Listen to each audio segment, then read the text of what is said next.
Hello friends, इस channel पर आपको बिहार बोर्ड के जितने भी गेस्ट पेपर हैं सभी के मटेरियल्स प्रोवाइड किए जाएंगे। आप प्लीज़ चैनल को सब्सक्राइब करें और वीडियो को ज़्यादा से ज़्यादा लाइक और शेयर करें।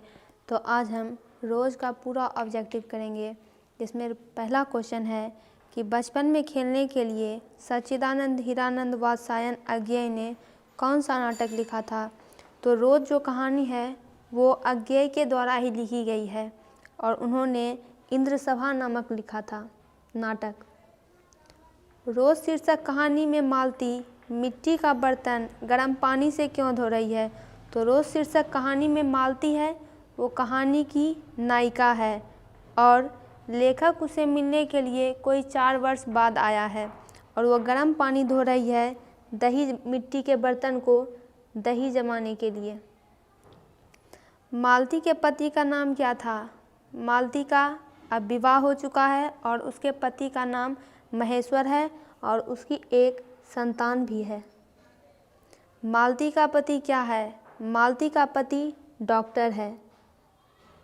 एक अस्पताल में मालती के पति डॉक्टर हैं जो कि मरीजों का इलाज करते हैं। नेक्स्ट है तार सप्तक का संपादक कौन है। तो तार सप्तक के संपादक सच्चिदानंद हीरानंद वात्स्यायन अज्ञेय है। तो संपादक होता क्या है। तो संपादक से तात्पर्य यानी संपादक से मतलब उस व्यक्ति से होता है जो किसी न्यूज़पेपर, पत्रिका अथवा पुस्तक की सामग्री को सही रूप से व्यवस्थित करता है और उसमें से अनावश्यक चीज़ों को अलग कर देता है और जो केवल आवश्यक चीज़ें रहती है, जो काम की चीज़ें रहती है, उसी को रखता है ताकि वह पत्रिका, समाचार पत्र अथवा वह पुस्तक पढ़ने योग्य बन सके।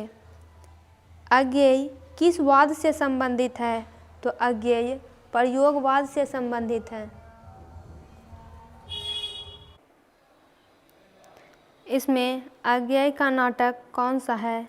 इसमें अज्ञेय का नाटक उत्तर प्रियदर्शी है। तो हम जानेंगे कि नाटक क्या होता है।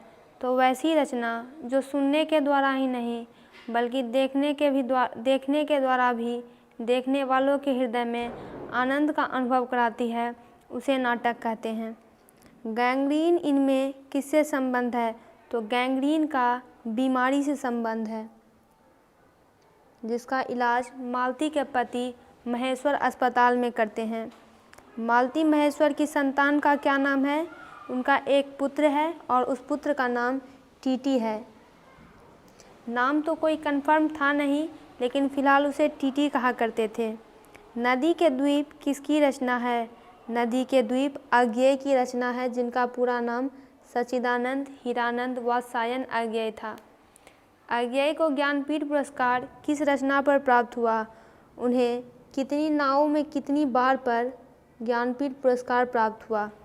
उनका जन्म कब हुआ था। उनका जन्म 7 मार्च 1911 को हुआ था। उनके पिताजी का क्या नाम था। उनके पिताजी का नाम डॉक्टर हीरानंद शास्त्री था।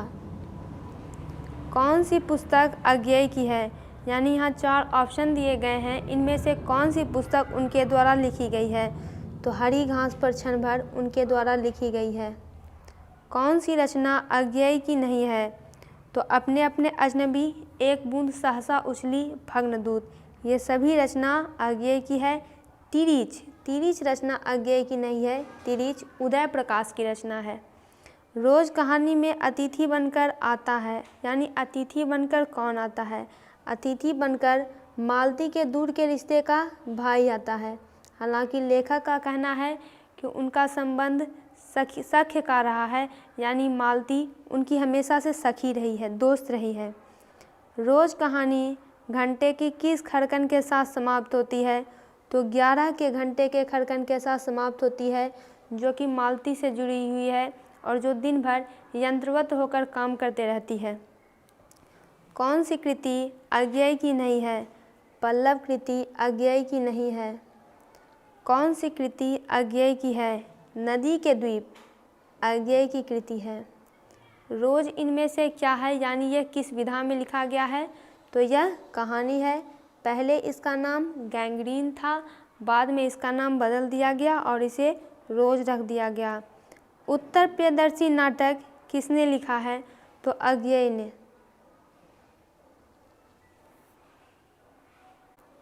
शेखर एक जीवनी किस विधा की कृति है? तो यह एक उपन्यास है। अज्ञेय की माताजी का नाम क्या था? उनकी माताजी का नाम वयंती देवी था। रोज़ कहानी की नायिका कौन है? उसकी नायिका मालती है।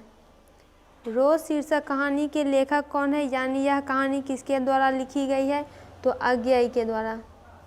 निम्न में से किस कहानी में गैंग्रीन का उल्लेख है? तो गैंग्रीन का उल्लेख रोज़ में है। मालती किस कहानी की पात्रा है? मालती रोज़ कहानी की पात्रा है। रोज़ शीर्षक कहानी में किसने पूछा तुम कुछ पढ़ती लिखती नहीं? तो यह बात लेखक ने मालती से पूछा था कि क्या वह कुछ पढ़ती लिखती नहीं। तो दोस्तों, आप दूसरे चैप्टर्स का भी वीडियो इस चैनल पर जाकर देख सकते हैं। आप इसका स्क्रीनशॉट ले लीजिए, चैनल को सब्सक्राइब करें। वीडियो कैसी लगी कमेंट बॉक्स में ज़रूर बताएं।